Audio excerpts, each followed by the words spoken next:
Sinbad ने कहा कि घर आकर मैं सुखपूर्वक रहने लगा। कुछ ही दिनों में जैसे पिछली 2 यात्राओं के कष्ट और संकट भूल गया और तीसरी यात्रा की तैयारी शुरू कर दी। मैंने बगदाद से व्यापार की वस्तुएं ली और कुछ व्यापारियों के साथ बसरा के बंदरगाह पर जाकर एक जहाज पर सवार हुआ। हमारा जहाज कई द्वीपों में गया जहां व्यापार करके हम लोगों ने अच्छा लाभ कमाया, किंतु एक दिन हमारा जहाज तूफान में फंस गया। इसके कारण हम लोग सीधे मार्ग से भटक गए। अंत में एक द्वीप के पास जाकर जहाज ने लंगर डाल दिया और पाल खोल डाले। कप्तान ने ध्यान देकर द्वीप को देखा, फिर उसकी आंखों में आंसू बहने लगे। हमने इसका कारण पूछा तो उसने कहा, अब हम लोगों का भगवान ही रक्षक है, क्योंकि इस द्वीप के समीप ही जंगली लोगों के द्वीप हैं। उनके शरीर पर लाल लाल बाल होते हैं। इन वनवासियों से भटके हुए जहाजियों पर बड़े बड़े संकट आए हैं। वे हम लोगों से आकार में छोटे हैं, किंतु हम उनके आगे विवश हैं।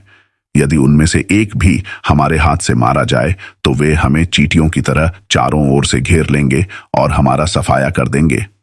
हम सब लोग इस बात को सुनकर बहुत घबराए, किंतु कर ही क्या सकते थे। कुछ देर में जैसा कप्तान ने कहा था वैसा ही हुआ। जंगली लोगों का एक बड़ा समूह, जिनके शरीर छोटे छोटे थे और लाल रंग के बालों से भरे हुए थे, तट पर आए और तैरकर जहाज के चारों ओर आ गए।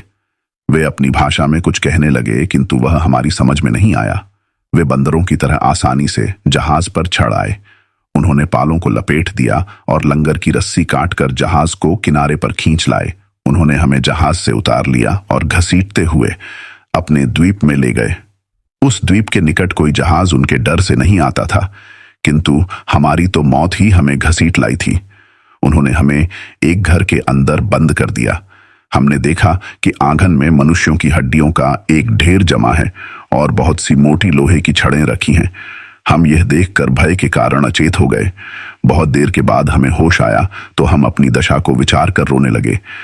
अचानक एक दरवाजा खुला और अंदर से एक अत्यंत विशालकाय आदमी हमारे आंगन में आया।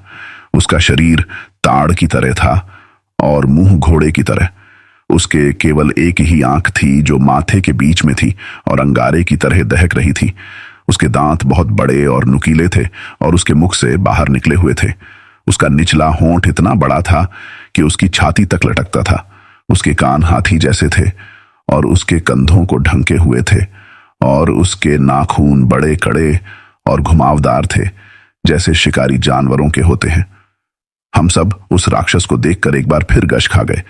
जब हम होश में आए तो देखा कि राक्षस हम लोगों के पास ही खड़ा है और हमें देख रहा है। फिर वह हमारे ओर निकट आया और हम में से एक एक को उठाकर हाथ में घुमा फिरा कर देखने लगा, जैसे कसाई लोग बकरियों और भेड़ों को उनकी मोटाई का अंदाज लगाने के लिए देखते हैं। सबसे पहले उसने मुझे पकड़ा, लेकिन दुबला पतला देखकर रख दिया। फिर उसने हर एक को इसी तरह देखा और अंत में कप्तान को सबसे मोटा ताजा पाकर उसे एक हाथ से पकड़ा और दूसरे हाथ से एक छड़ उसके शरीर में आर पार कर दी और फिर आग जलाकर कप्तान को भूनकर खा गया। फिर अंदर जाकर सो गया। उसके खर्राटे बादल की गरज की तरह आते रहे और रात भर हमें भयभीत करते रहे। दिन निकलने पर वह जागा और घर से बाहर चला गया। हम सब अपनी दशा पर रोने लगे। हमारी समझ ही में नहीं आ रहा था कि उस भयंकर राक्षस से किस प्रकार प्राण बच सकते हैं। हम सब ने अपने को ईश्वर की इच्छा पर छोड़ दिया। घर से बाहर निकलकर हमने फल फूल खाकर भूख बुझाई। हमने चाहा कि रात को उस घर में न जाएं, किंतु और कोई स्थान था ही नहीं जहां रात बिताते। फिर राक्षस तो हमें ढूंढ निकालता ही। अतएव हम उसी मकान में आ गए। कुछ रात बीतने पर वह राक्षस फिर आया। उसने फिर हम लोगों को पहले की तरह उठा उठा कर देखा और हमारे एक साथी को अन्य लोगों की अपेक्षा अधिक मोटा ताजा पाकर उसके शरीर में छड़ घुसेड़ कर भुनकर खा गया। सवेरे जब वह बाहर गया तो हम लोग बाहर निकले। हमारे कई साथियों ने कहा कि इस प्रकार की कष्टदायक मृत्यु से अच्छा है हम लोग समुद्र में डूब मरें, किंतु हम में से एक ने कहा कि हम लोग मुसलमान हैं और हमारे लिए आत्महत्या बड़ा पाप है। हमें यह न करना चाहिए कि राक्षस से बचने के लिए स्वयं अपनी हत्या कर लें। उसकी बात मानकर हम आत्महत्या से रुक गए और सोचने लगे कि कैसे जान बच सकती है। मुझे एक उपाय सूझा। मैंने कहा, देखो, यहां सागर तट पर बहुत सी लकड़ियां और रस्सियां मौजूद हैं। हम लोग इनकी 4-5 नावें बना लें और किसी जगह छुपा कर रख दें। यदि किसी प्रकार अवसर मिले तो हम उन पर निकल भागेंगे। अधिक से अधिक यही तो होगा कि नावें डूब जाएंगी, किंतु राक्षस के हाथों मरने से तो वह मौत कहीं अच्छी होगी। मेरे सुझाव को सब लोगों ने पसंद किया। हम लोगों को नाव बनाना आता था और हमने दिन भर में 4-5 ऐसी छोटी छोटी नावें बना ली जिनमें 3-3 आदमी आ सकते थे। शाम को हम फिर उस घर के अंदर गए।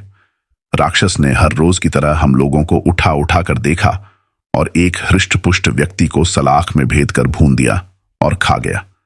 जब वह सो गया और उसके खर्राटे बहुत गहरे हो गए तो मैंने अपने साथियों को अपनी योजना बताई और हमने उस पर कार्य करना आरंभ कर दिया।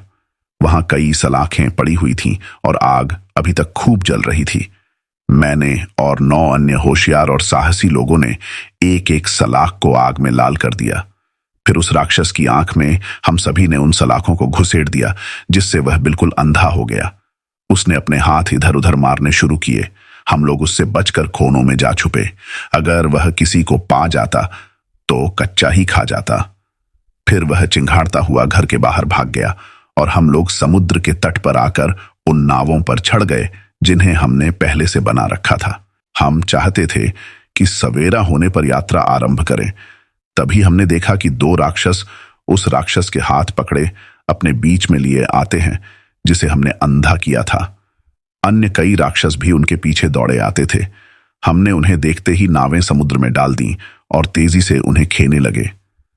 राक्षस समुद्र में तैर नहीं सकते थे, किंतु उन्होंने तट पर से ही बड़ी बड़ी चट्टानें हमारी ओर फेंकना शुरू किया।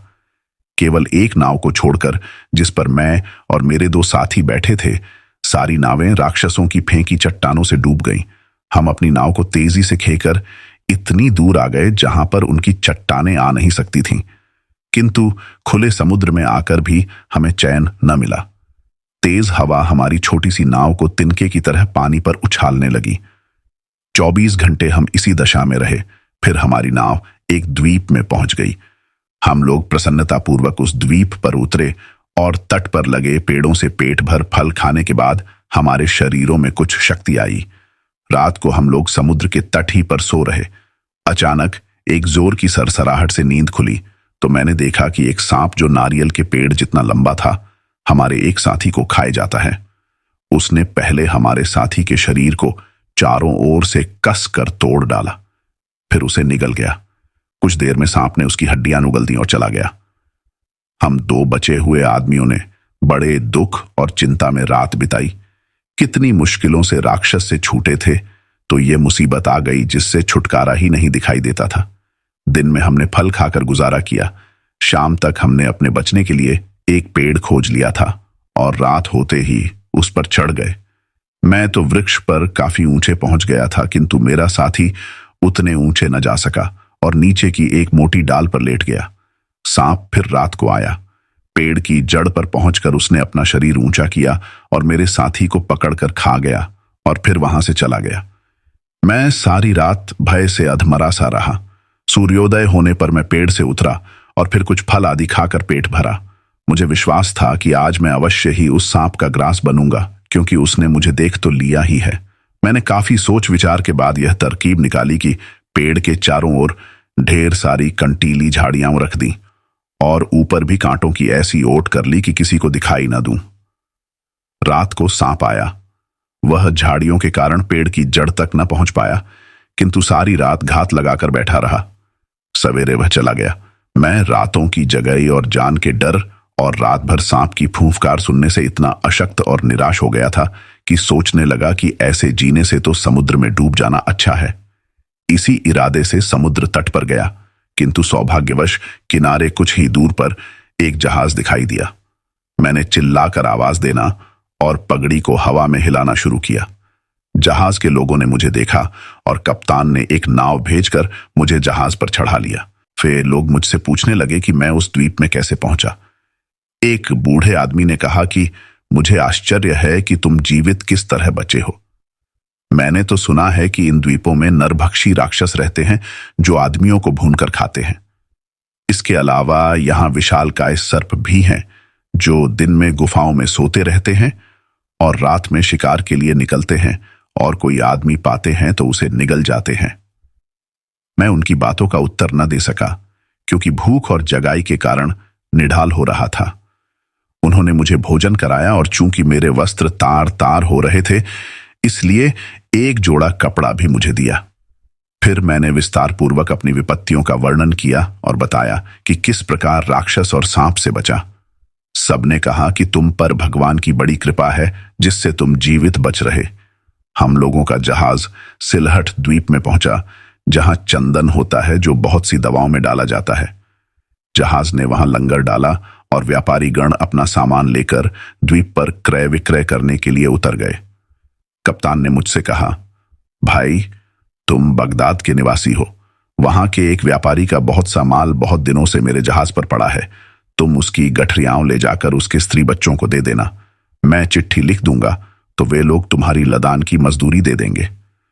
मैंने उसको धन्यवाद दिया कि उसने मुझे काम तो दिलाया। उसने अपने लिपिक से कहा कि उस व्यापारी का माल इस आदमी को सौंप दे। लिपिक ने पूछा कि उस व्यापारी का नाम क्या था। कप्तान ने कहा कि माल का मालिक सिंदबाद जहाजी था। मुझे इस बात पर इतना आश्चर्य हुआ कि कप्तान का मुंह देखने लगा। कुछ देर में मैंने पहचाना कि मेरी दूसरी यात्रा में भी जहाज का कप्तान यही था। उस द्वीप पर मुझे सोता हुआ छोड़कर मेरे साथी जहाज पर चले गए थे और सभी ने समझ लिया था कि मैं कहीं मर खप गया हूं। यद्यपि इस घटना को बहुत दिन नहीं हुए थे, तथापि इधर लगातार पड़ने वाली विपत्तियों के कारण मेरे चेहरे का रंग और नक्श इतने बदल गए थे कि कप्तान मुझे पहचान नहीं सका। मैंने पूछा कि यह सामान क्या सिंदबाद जहाजी का है? कप्तान ने कहा, यह सामान निःसंदेह सिंदबाद का है। वह बगदाद का निवासी था और बसरा बंदरगाह से हमारे जहाज पर माल लेकर चढ़ा था। एक दिन हम लोग एक द्वीप पर पहुंचे और जहाज का लंगर डाला ताकि द्वीप से लेकर मीठा पानी जहाज पर भर लें। कई व्यापारी भी घूमने फिरने को उतर गए, उनमें सिंदबाद भी था। कुछ देर में अन्य लोग तो जहाज पर आ गए लेकिन सिंदबाद न आया।